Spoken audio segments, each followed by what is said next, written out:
I'm Angelica Mitra. I studied at De La Salle Pa, Bachelor of Science in Accountancy.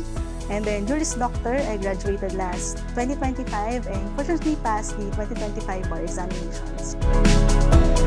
When I chose De La Salle Pa to pursue my study of law, it's actually for continuity, the continuity of formation, values, and purpose. I took Bachelor of Science in Accountancy here also at De La Salle Pa.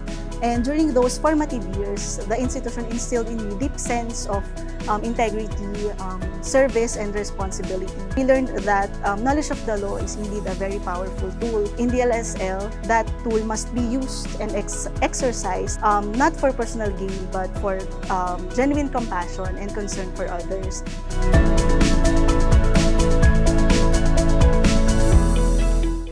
You're already 50% of the journey. Kumbaga, pinakamahirap kasing mag-start kasi full of doubts pa tayo whether, ano ba, para ba sa akin to, kakayanin ko ba to. So, nung nag-start kayo, 50% finish na yan. So, yung other 50% is kung paano yung i-build yung sarili nyo in law school.